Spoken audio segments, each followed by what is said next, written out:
So today I have to detail my Lexus, so I thought I'd go ahead and do a quick overview on it. This is my 2014 Lexus GX460. I bought it at a Lexus dealership, not certified pre-owned, just pre-owned as is. And I believe that's simply for the fact that it's had 5 owners and or 4 previous owners. I'm the 5th owner, and it has about 100. I had about 134,000 miles when I bought it. I have put some miles on, as you'll be able to see.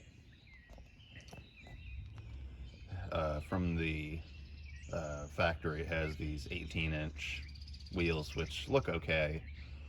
The dealership actually put new tires on it. They're Bridgestone Dueler HTs, so they're sort of more of a highway tire.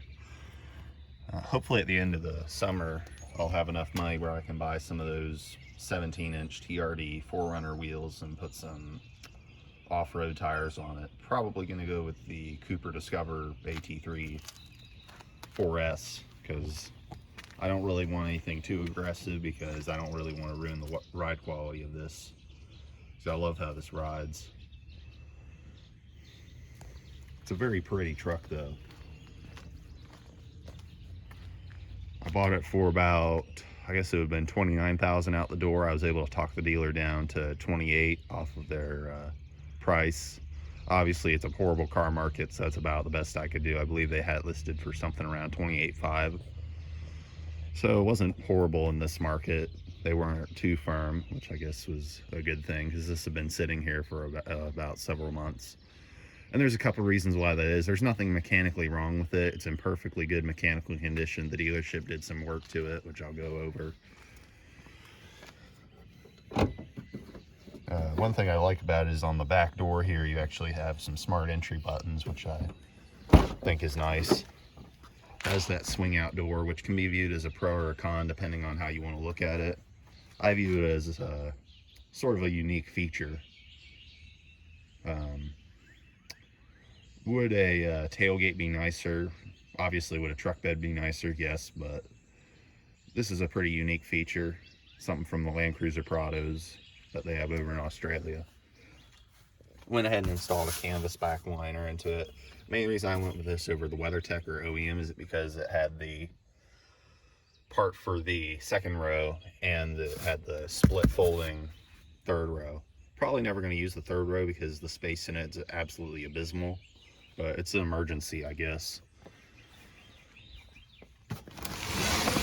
I had to buy this cargo tray because my Tahoe had under seat storage, and for some reason on this Lexus they, I guess, didn't really think of that, because it has the third row. So because those second row seats slide forward, you don't have any storage under there. So I had to buy this little cargo box. Sort of annoying because it slides around, but it's not too big of a deal. Right now I've just got some of my tie downs, my jump box, well, not my jump box, I actually put that aside, jumper cables, my tire inflator. Actually has a small power outlet back here. Probably can't run too much, but it is still a good feature. That's actually something my buddy's 2021 Tacoma does not have. I kind of pick on him about that. But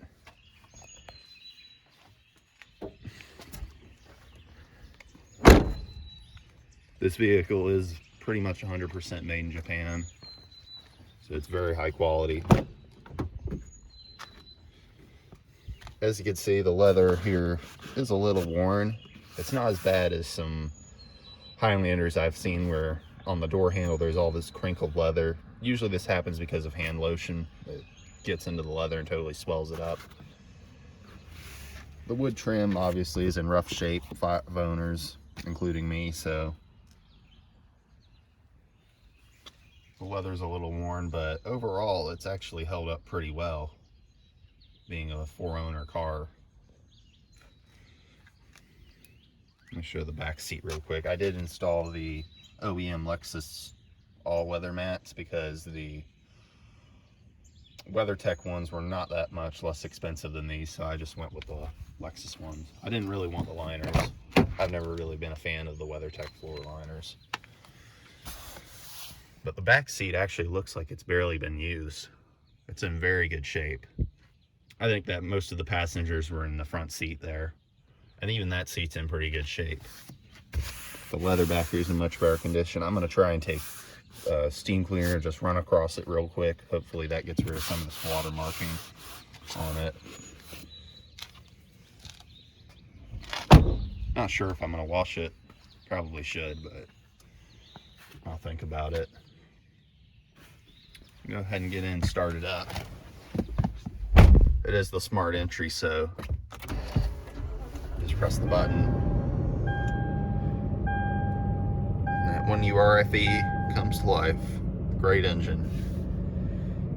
But it just has the standard gauges. It's a 2014, so what can you expect? At first, when I bought this, there's that little, you can see the little outline of the GX there. No matter what I did, it would not do anything. And so I determined that that's with the models that have air suspension, that there's actually some things that happen there. But for this car without air suspension, there's nothing. This truck is pretty much a base one as far as Lexus is concerned. The only add-ons it has is the remote start, and it's actually a factory remote start. It's not a aftermarket system. And then it also has the navigation upgrade, but that's about it. Everything else is basically base model. No blind spot monitoring, no heated or ventilated seats.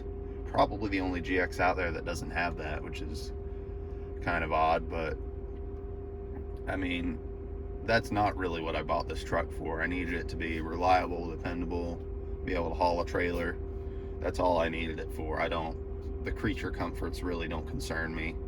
I was actually looking for a first-gen Lexus GX, the GX460, and all the ones I looked at were, quite frankly, shit boxes. So I wasn't really able to find a good one. There was a private seller that claimed that he had one that was one owner, been in the family, and he was totally full of shit. It was 5 owners. He had just bought it and put a bunch of work into it and repainted it for some reason. He had basically just flipped it. And then if you go on, so the nice thing about Lexus is that you can actually put a VIN in on their website and it will show you the service history. And I found a note from a technician at Lexus that said basically his vehicle's a rust bucket. So the ride height sensors for the air suspension were rusty. Pretty much was the final straw. I didn't even meet him. I just told him, no, I'm not, because he lied to me. Anyways, I'll get off that rant. Get back to this truck. But it does have 4-wheel drive, obviously. It's a Lexus GX after all. No 2-wheel drive, just it's got that 4Runner limited transfer case in it, so, which is also what they use in the Land Cruisers. This vehicle is basically a mini Land Cruiser. A lot of people will say that it's a luxury 4Runner, and yes, to a point, it is kind of a luxury 4Runner, but it's more based on the Land Cruiser Prado, which is a mini Land Cruiser. The wood trim, besides being a little scratched up down here, it's actually in very good condition. It's not cracked, it's not peeling or anything. It's very, very nice.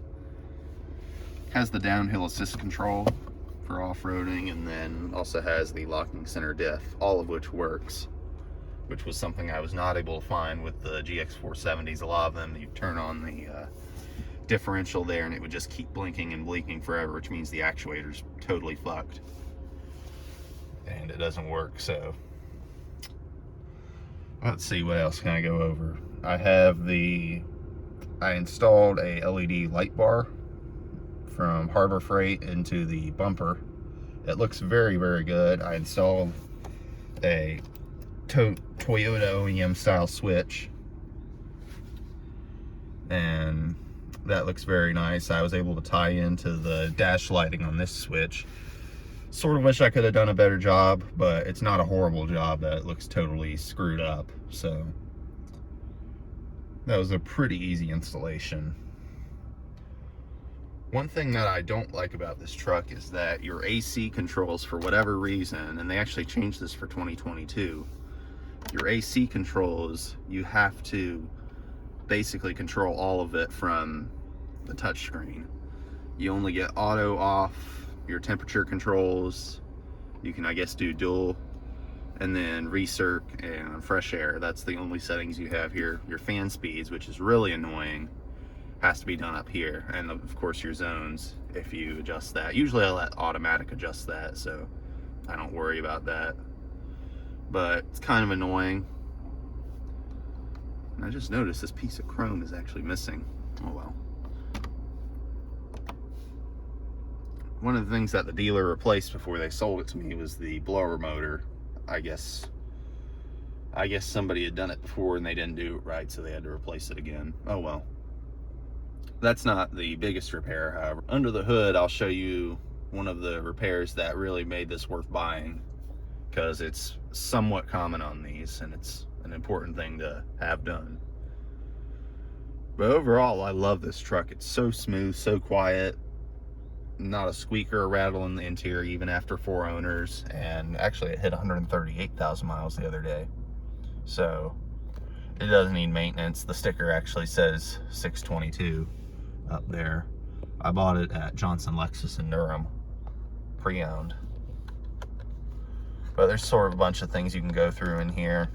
One of the things that sort of reminds you this is an off-roader is you have the I think the 4Runner has this too. When you steer the wheels, you'll actually see that it turns there. I'm trying to do it with one hand, but that's pretty cool. See, sort of shows you where your wheels are going. Haven't found a use for it yet, obviously, but I guess if you're off-roading or if you're backing up a trailer, you forget where your wheels are. That's pretty nice. I mostly just leave it on temperature. You can go ahead and pop the hood, I guess, show you under there.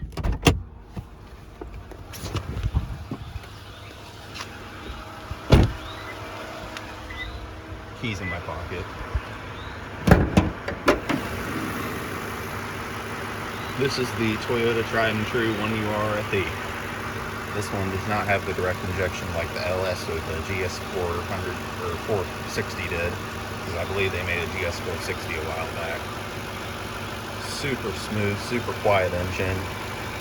I mean, such a well-balanced engine. I love it. So as you can see right there, look right there. That is actually FIPG, which is what the dealership uses. So this front timing cover was actually resealed, which is a somewhat common problem on these, especially at this mileage. So I'm really happy that's been taken care of. I don't have to worry about that.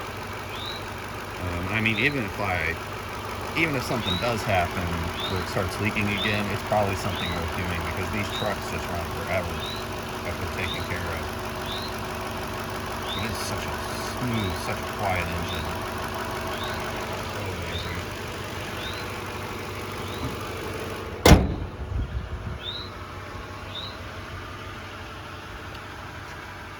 Overall, I hope you enjoyed this little overview of my GX.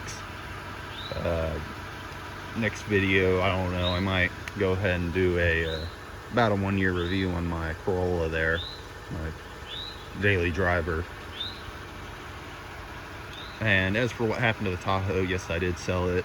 If it was 4-wheel drive, I would have 100% kept it. So I feel with anyone who comments saying, why'd you get rid of that Tahoe? It also had some leaks and stuff. I just felt like putting the money towards something a little bit more reliable 4-wheel drive. Thank you very much for watching.